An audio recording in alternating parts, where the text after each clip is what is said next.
Yo, welcome to Pitch Report. I'm Mario. And I'm Amilcar.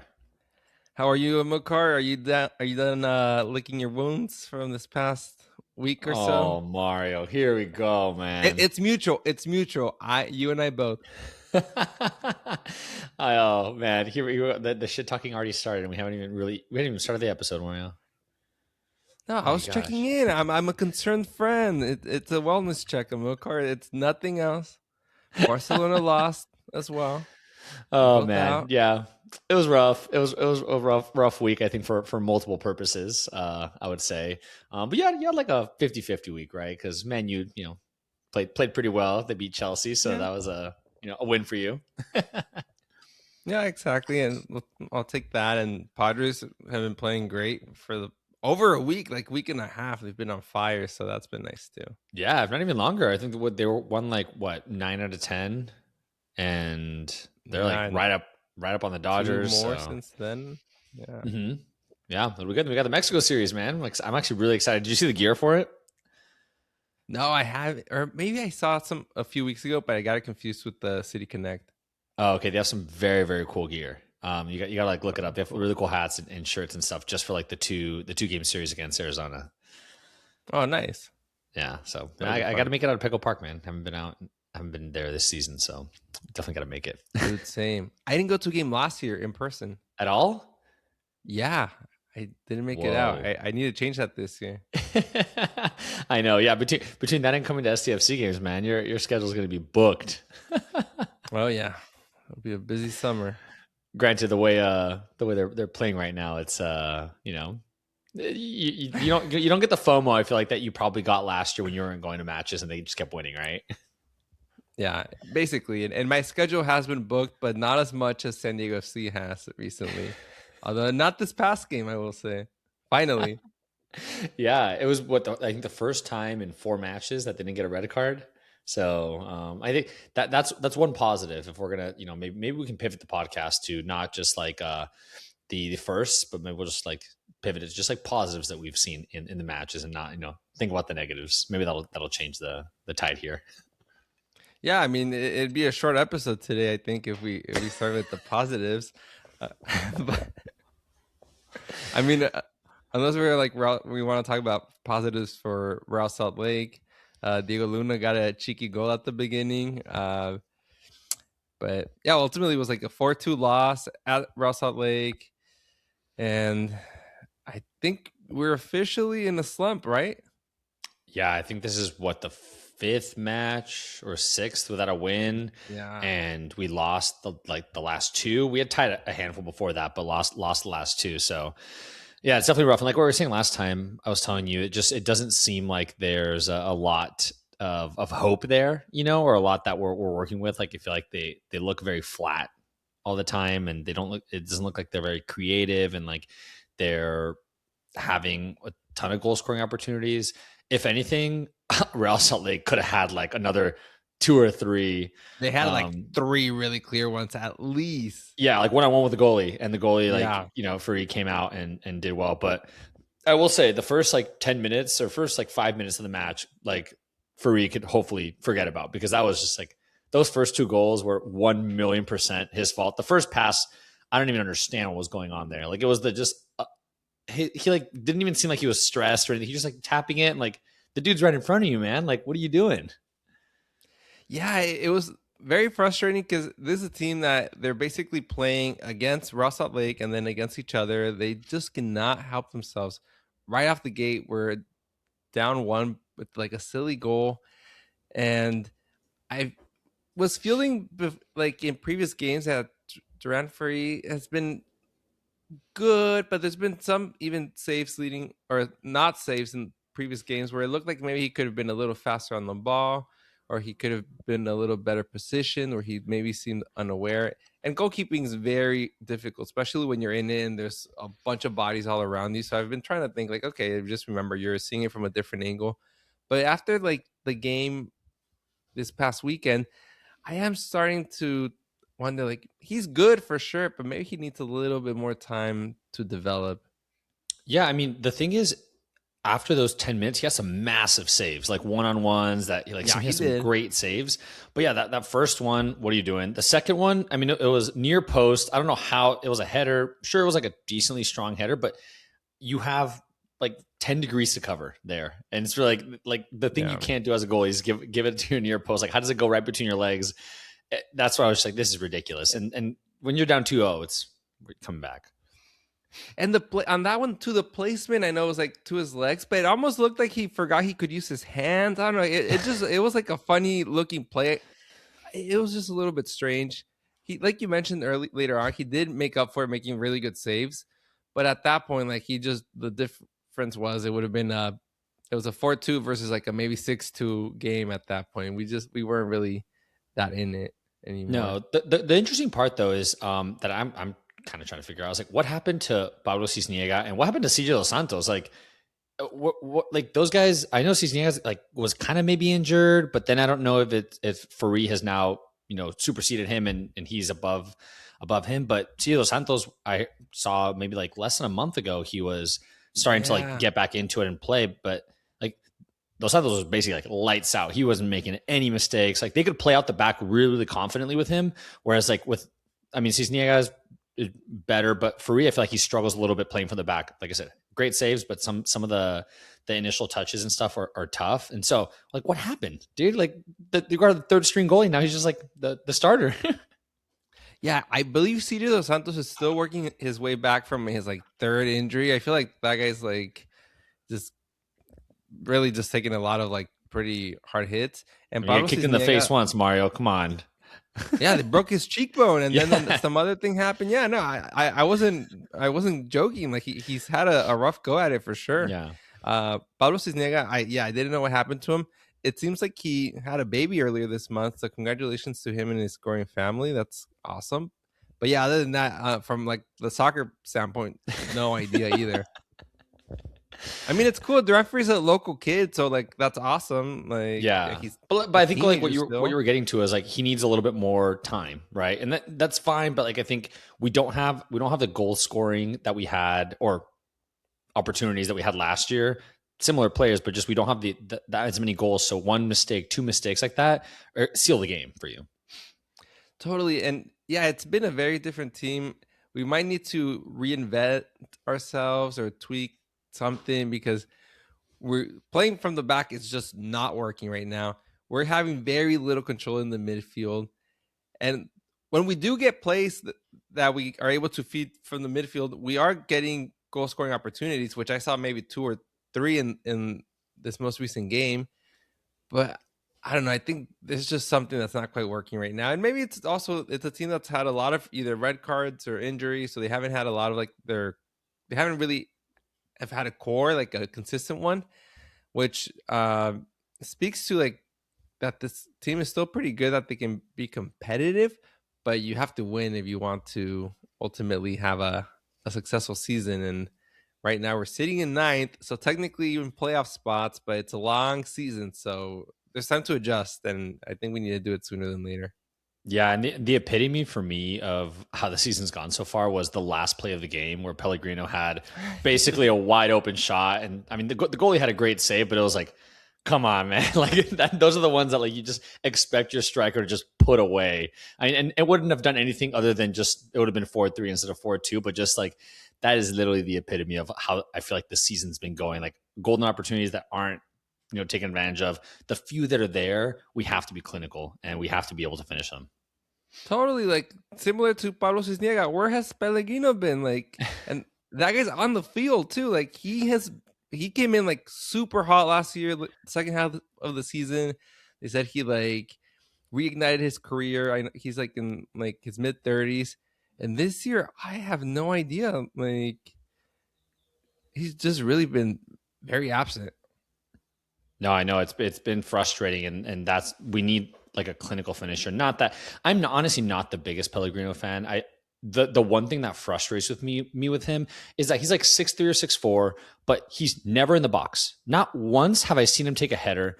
Anytime that there's a free kick, he's always either taking the free kick or he's out on the outskirts. I'm like, dude, you're one of the taller people on the team. How are you not in the box trying to get a header? I get you're like skinny and thin and stuff. But dude, like you got to get in there, man. Like what the Yeah.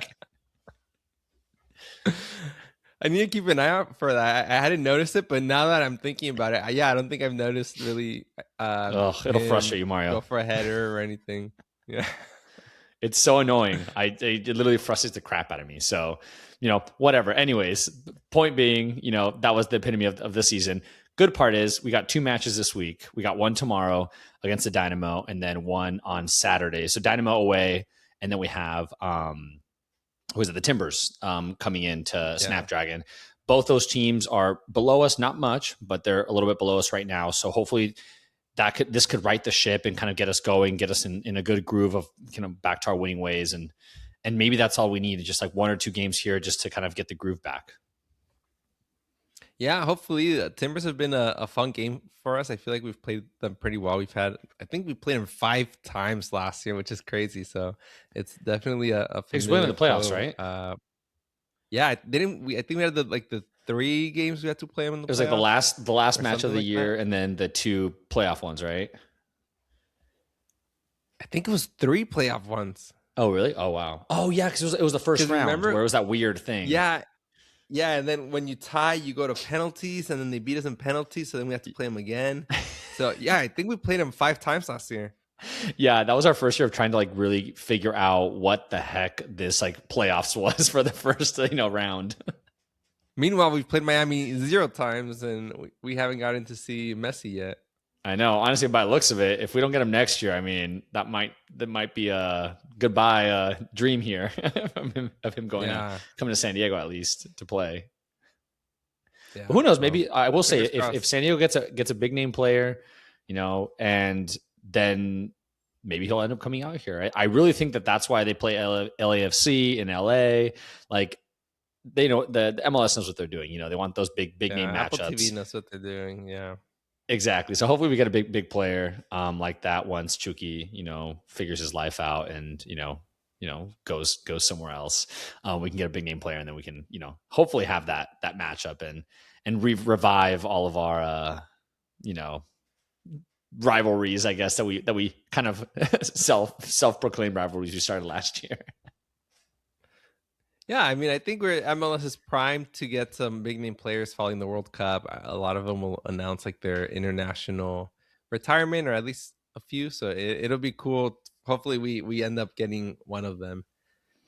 Yeah, hopefully. And I mean, and speaking of big rivalries, I know we kind of talked about it a little bit. The Champions League second leg that we talked about last week, and obviously we were able to watch those matches, which I would argue some of the best matches that I think I've seen in a really long time, specifically the Real Madrid, Bayern, and then the Atletico Madrid, Barcelona match it was just like cardiac, man. It was crazy. The entire match. It was like no time to just like look away. Absolutely. This is what like Champions League promises. And yeah, they were just absolutely super exciting games. Unfortunately, we were both on the receiving ends of losses or not going through. So both Real Madrid and Barcelona will be watching the semifinals, same place you and I will be at home. But nonetheless, it was a great matchup. I'll go first because I do want to leave, in my opinion, what ended up being the best for last, which was Real Madrid Bayern. Mm-hmm. But I think Barcelona put up a good game. They kind of did what they needed to early on. They went up 2-0, but then Atletico just hit them with the 1 counter, scored the goal, and then they were just able to they created other opportunities for sure, but they just absorbed pressure which is what they've been able to do so far, and it worked for them yet again. They escaped narrowly, kind of like in Copa del Rey, but it is what it is. Yeah, honestly, I'm surprised that Barcelona scored so quickly because it didn't seem like Cholo was playing as deep as he has in other matches against them. Like he was still kind of like playing decently fine. And then once he gave up the second goal, I was just like, oh crap, here we go. Because it was within maybe 30 minutes. It was down. They were down 2-0 and it was basically a tie match. So that was kind of crazy. But I will say it showed a lot of grit on both ends. And obviously leave it to Lamine Yamal to score that the first goal, and I was just like, oh, here we go, man. But yeah, crazy match once again. Think it was like such a while ago, but another red card. Mario, Yeah, you got to share your wisdom with. Seems like all the European teams here. play with 11. It's better. Yeah. Like I promise, it'll work out better if you play with 11 versus 10. You know, that I think was obviously like that wasn't the downfall at the end for Barcelona, but obviously that there was not really an opportunity to come back and score another goal when you're down and you have 11 players behind the ball for Atletico. You know what I mean? And then but that was ultimately another 30 minutes, assuming you do score. Yeah, and that's the hardest part, right? Like even if you score, you're going to extra time, and then at that point, you're still playing man down for all that time. So, yeah, I think it was a really good game. I really liked, like I said, I was super exciting, super pumped the entire time. But at the end of the day, I think it's just like another year, Mario, another year, no European trophy. Yeah, I guess it'll be 12 by the next chance that they can, or not European trophy, but that they can win a Champions League. And I guess we'll settle with hopefully La Liga and domestic trophies it is for another year. But yeah. I mean, what are I you don't gonna think do, we were Mario? the best team, but yeah. I think this is a perfect time for me to switch into this segment of what was going on in the world last time Barcelona won a Champions League in 2015. Mario, what do you think the top song was in the world when last time Barcelona won? 2015. So that was in May. It was probably like a summer song. I'm gonna guess like a Galantis song or who was big in 2015? It was like Drake. Oh, maybe like something from Drake. There was actually another big artist. It was actually Bruno Mars. Uptown Funk was the number one song in the country. That's actually newer than I thought it would have been. Yeah. And who do you think was the biggest movie? This is what you might guess. Biggest movie of the year. It was a remake or like a revamp of an older movie that had been a while ago. Oh, gosh. Okay. I would have said Interstellar, but that was like, I think, like 2013 and it's not a remake, dude. I'm like, it is remake right now. Oh yeah, what was it? Jurassic World. Oh, okay, I actually did watch that one. Yeah, there you go. Jurassic World was the biggest movie. The iPhone 6, Mario, the iPhone 6 was the iPhone that had just come out, and we're like on what, like 17 now. Man, doesn't that make you feel like it's been so long? Man, Instagram didn't even have stories yet. I don't even remember last time Instagram didn't have stories. It was like Snapchat era, Mario. Oh, that's crazy. I was still in college. Yeah. And wait, and speaking of Drake, Mario, Hotline Bling had just come out. Man. And Netflix was barely kind of picking up and starting to pick up steam and be like the number one streamer. So, man, I don't think they were even worldwide yet. They went, I think, global in 2016. Yeah. So if this doesn't make you feel old and doesn't make you feel like, man, it's been forever, Mario, well, now you know. Bring you back to reality of what was going on in the world last time Barcelona won the Champions League. Thank you, Amilcar. It's always kind, or you're always very kind. But you know what? I realized time flies. It goes by fast. So before you know it, it'll be 20 years. 27 All right, you got me on that one. I was gonna say before you know it, we'll be lifting the Champions League trophy, or if it's not that, maybe it's Manchester United next year because they're headed potentially back to the Champions League. So, wouldn't that be the turnaround, Mario? If it went from all those years of no European football to all of a sudden winning the Champions League, that'd be crazy. It was 1 year. I mean, no Champions League for a few years, but it was. But we lost the Europa League final last year. Thank you very much. Oh yeah, Mario. I forgot we were counting those. Oh man. But anyways, I'll quit giving you shit.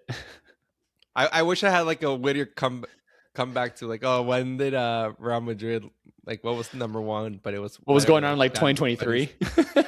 Yeah, probably Un Verano Sin Ti. But all right, Bad Bunny, I think that was 2022. Yeah, it doesn't play as well when it was a couple years ago, right, Mario? It's not as fun. Not at all. So yeah, definitely Yeah. None of this segment has been fun for me. But just for shits and giggles, what was the number one song in the US in May of 2023? May of 2023. Wait, you guys won it in 2024? Oh man, this Was it sucks. 2024? There you go. Yeah, because it was PSG last year. So many I can't remember, guess? Mario. Wow.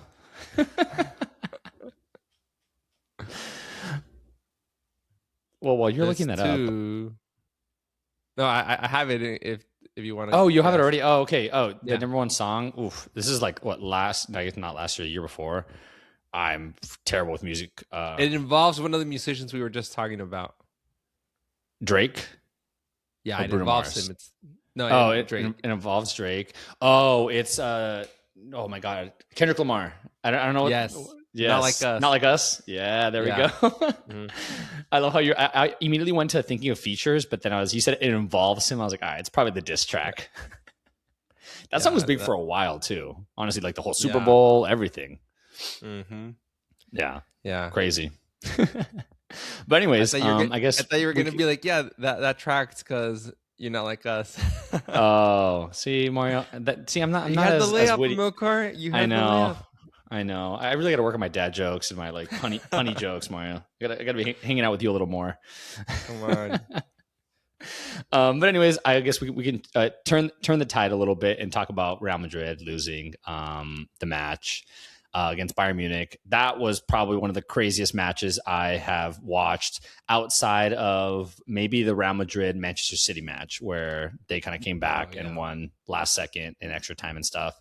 Or I guess the match against Bayern Munich a couple years ago where they scored 2 goals in the last like 10 minutes of the match. So I guess Real Madrid has been part of a lot of crazy comebacks, but this time they were on the other end. And not really a comeback, I guess. They ended up winning 4-6 totally, but Real Madrid was pushing. I mean, they were in the final or like in the semifinals for like a hot second until Bayern Munich came back, and Camavinga came in as a sub, had 2 yellow cards.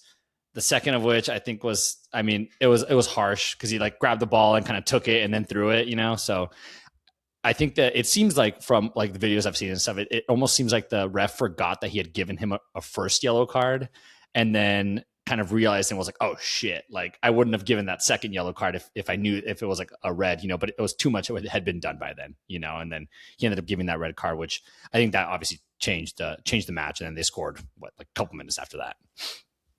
Yeah, and it was 2 goals, absolutely.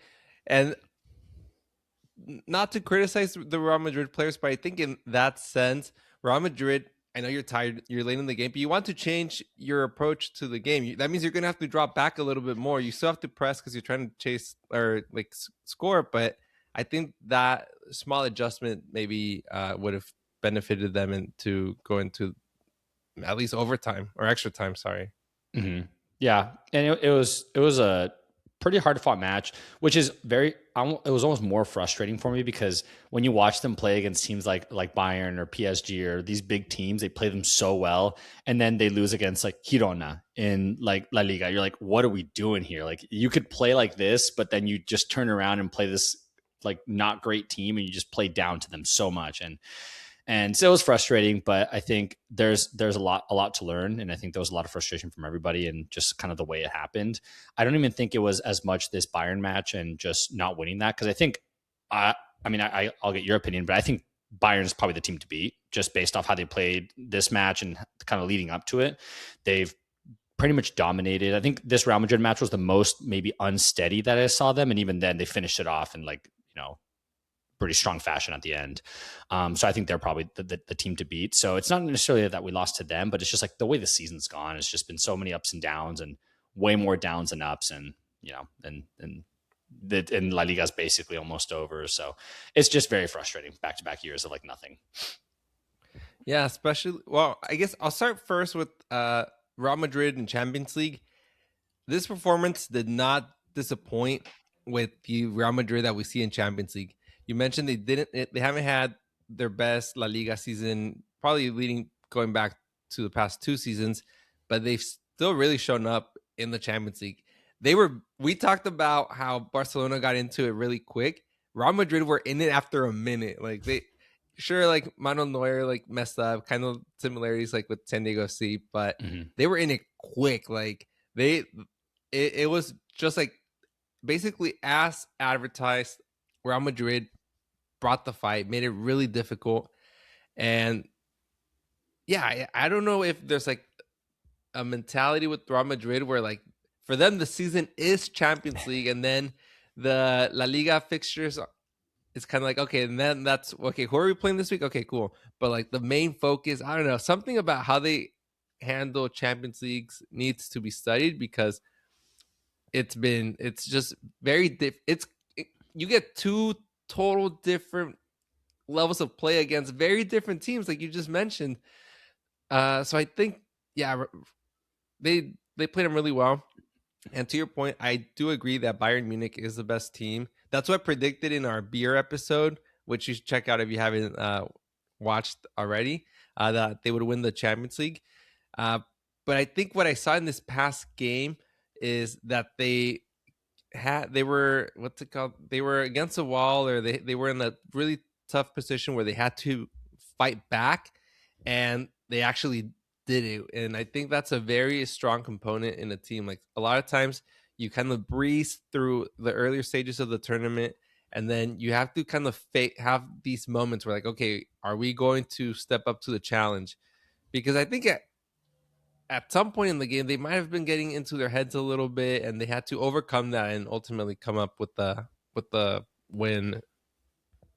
Yeah, and I think that's what a lot of the players on opposing teams usually say with Real Madrid. It's like when they score 1 or 2 goals, they're like, they almost feel like, oh shit, not again. This is happening. And then you kind of psych yourself out, right? So you take yourself out of the game Yeah, and you don't end up being able to like play your best match. And maybe that could have happened if there was no red card. Who knows, right? We'll never know. But yeah, it was crazy. And I truly believe that whoever wins the Bayern PSG, like I think that's going to be more of a final than the whoever comes out, either Atletico or Arsenal.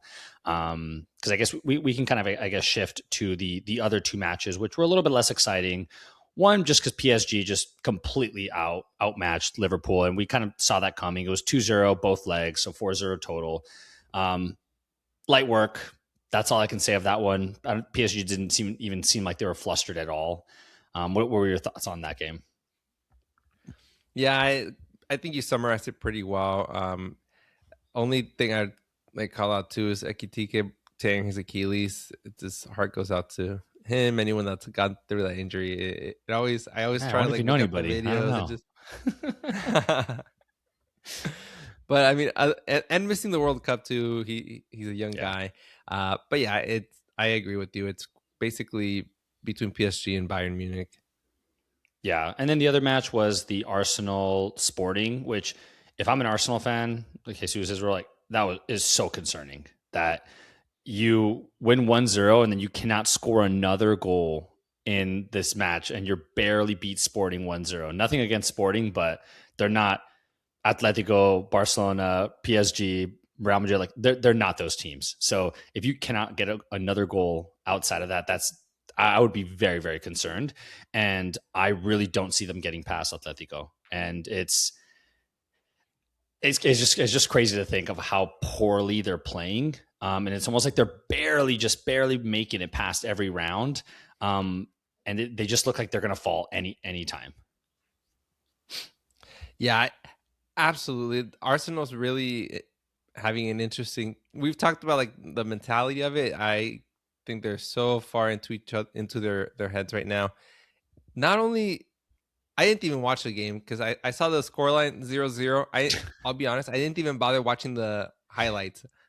Like I don't know if you call them highlight, the summary, I guess at that point. Yeah. But I and with Sporting, yeah, it's a game you're supposed to one win.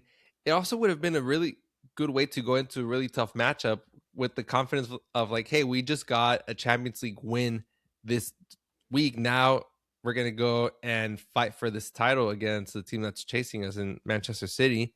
But no, you tie against Sporting, and then you go in with that in your head to go play Manchester City, and eventually you end up losing 2-1, and now technically you have a 3-game lead, but Manchester City has a game on hand still. So essentially, it's going to be tied, assuming Manchester City wins against Burnley, who they're playing tomorrow, which they probably will. So I also don't. Yeah, it'd be hard for them to beat Atletico, I think, because Atletico is coming off a high, and Arsenal's really coming off a low.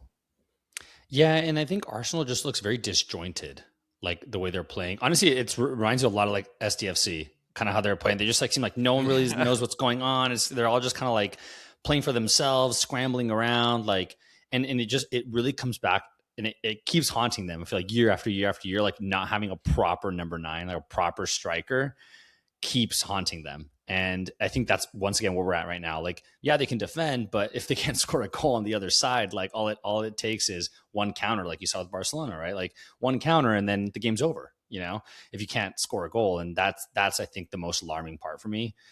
So we'll see. I mean, Atletico probably in the final. We'll see against maybe Bayern. I don't know.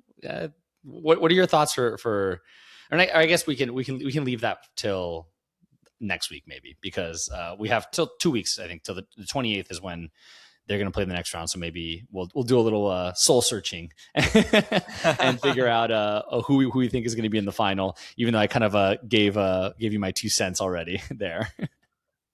There's different scenarios where I could root for 3 out of the remaining 4 teams, but I'll get into that later. But it'll depend on things to happen in the next week or so, for sure. Okay, amazing. Yeah. And you kind of already touched on it a little bit where I wanted to touch on like kind of some of the title races that we have going on right now, or like the championships. You touched on the Arsenal one. That one's like heartbreaking if you're an Arsenal fan once again. I like wrote this down right here. I was like, are they like the king bottlers, like generation, like they've done this so many times. Dude, yeah, I don't know. I told my brother Jesus, I was like, hey, make sure when you're having your meals right now, don't wear an Arsenal jersey because it can be a choking hazard. But I really feel bad. Like, not only it'd be like the 4th year in a row that they come in second, and this would probably be like the worst like blunder, I would say. And a month ago they had a chance to win 4 trophies, and now if they go home without any, that'd be very, very difficult. And I really genuinely hope that Arsenal wins it. I'd rather have them win over Man City, and like I honestly at this point just feel bad for the fan base. Yeah, and I mean, losing to Man City is nothing to be like, put your nose up to. Like that, Yeah. they're a good team. So like that, we're not even mentioning it based off that. It's the other matches that they've lost and tied and stuff, especially the last maybe month and a half, where Man City's made their comeback, and they've made their Arsenal's lost it more than Man City's winning it, is the way I look at it in the last like 6 weeks.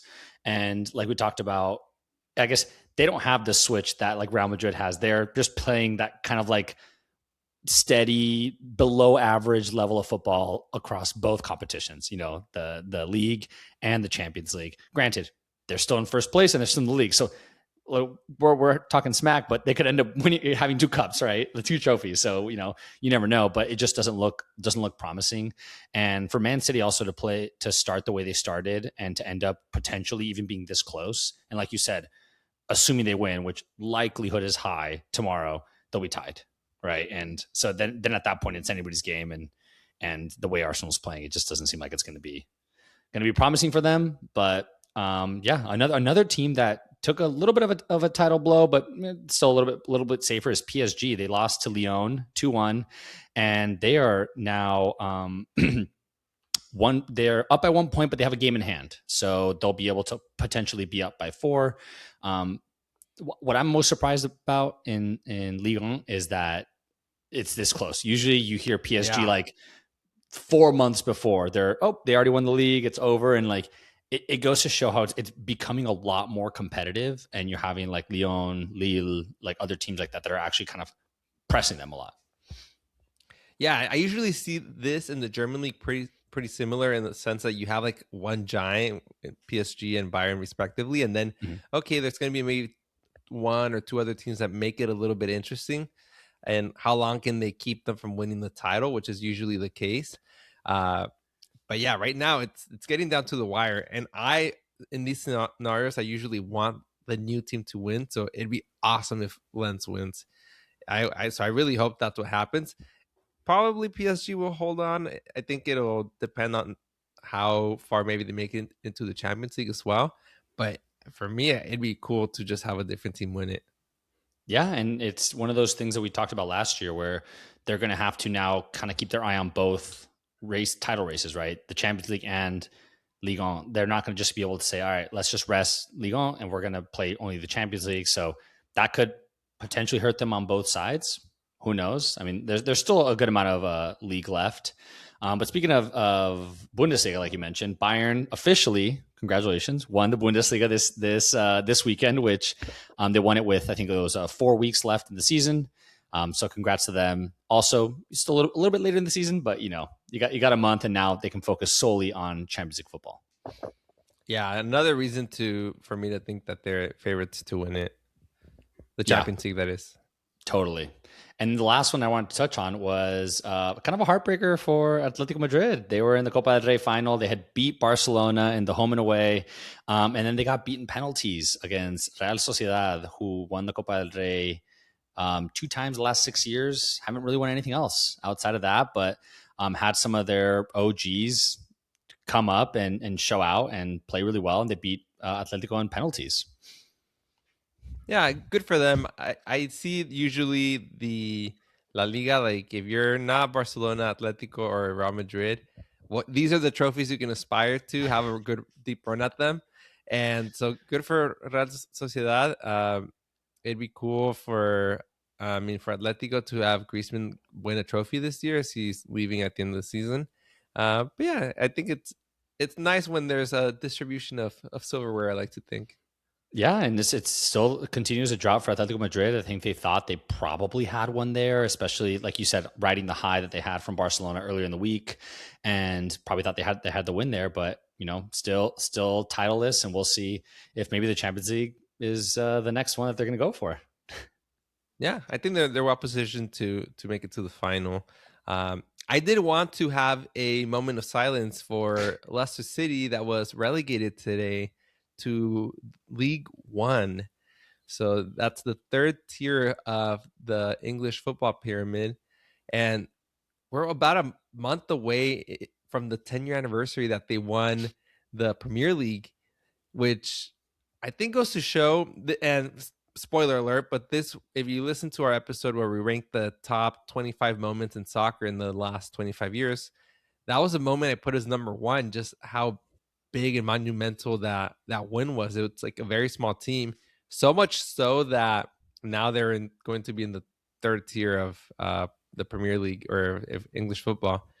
Do you think, Amilcar, that makes what they accomplished 10 years ago more, I guess, monumental, or do you think it takes away from it? I don't know that it affects it as much as I feel like it'll be forgotten more than anything. Just because when they're in the Premier League, I think people are talking about them. They're still there, so they're relevant. But now you're in the third league, and they got back-to-back years of relegations. It wasn't like they hung out in the championship at all. They went back-to-back, and I mean, who knows if this is the end of the free fall? But no one's talking about you. Now it's going to take at the very least 2 more years of great football to make it back to the EPL. And I don't know. I don't know that it necessarily changes it. I think it's still a super impressive thing because regardless of who the team is, like the odds that they had to win it and being able to do it is crazy. But I think it'll probably be forgotten sooner than later if they don't make it back to the EPL. It'll just be like, oh yeah, that's just that random team that people don't really know who it was, Yeah, totally. And also it's a warning for Tottenham if they do get relegated. But just to kind of emphasize how big it was, like to put into perspective, like 10 years ago, when the year before Leicester City won the Premier League, they were almost relegated. So it's kind of like if next season Alaves from the La Liga, who just lost 2-1 to Real Madrid today, wins La Liga next year. Like if I told you that's going to happen in Amilcar, how insane would you think that is? Yeah, that's just nuts. I would venture to say like the EPL is even more competitive, so that's even harder to win than La Liga. Although Actually, maybe not. I'll take it back. I think La Liga might be harder to win for a bottom team to like beat Real Madrid, Barcelona, Atletico than maybe a bottom team of the EPL, because I think the bottom team of the EPL is more competitive than the bottom team in La Liga. So I think there's a bigger gap between number 1 and number 20 or whatever in La Liga than there is in the EPL. So maybe I'll change my answer to, yeah, that'd be insane. You know, it's almost like what was happening with was it Girona last year or the year before, where they were in like second place, third place for most of the year, and then obviously Real Madrid, Barcelona ended up beating them, so they ended up in like third or fourth. But just like having a random kind of dark horse it's always fun. I will say to have that, especially maybe not as much in the EPL because you do have a lot of shifting, a lot of different teams that are in the top 5, but in more of in like La Liga, or when we had Bayer Leverkusen and the Bundesliga, like that shock. That was fun, cool. Fun race. And then having just random teams in these like maybe slightly less competitive leagues in terms of like the league as an entirety. Yeah, absolutely. Well, they will be missed, and who knows, maybe in a few years they make it back.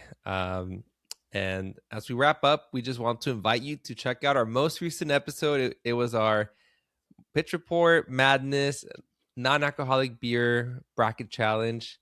That's a long version, but we had a really good time, man. We tasted a lot of NA beers, and I was kind of surprised at the beer I chose because I hadn't heard of it before. I knew of the brand, but I didn't know that they made an NA beer. Mm-hmm. Yeah, no, it was a lot of fun. So definitely tune in. The video's been released, so just go on our YouTube channel, and you can watch it or you can listen to it. And yeah, but definitely tune in. We'll have a lot more videos coming up soon, especially leading into the World Cup. A lot of our World Cup coverage is going to start here in probably the next couple of weeks, and then we'll go throughout the entire World Cup. So make sure you tune in for anything World Cup, anything soccer. But yeah, thanks for joining us. Really appreciate being part of your day, talking soccer and hanging out. Remember, you can find us on Instagram at _pitch report and now on video at pitch report pod. And I'm Amilcar. I'm Mario. Bye. Bye.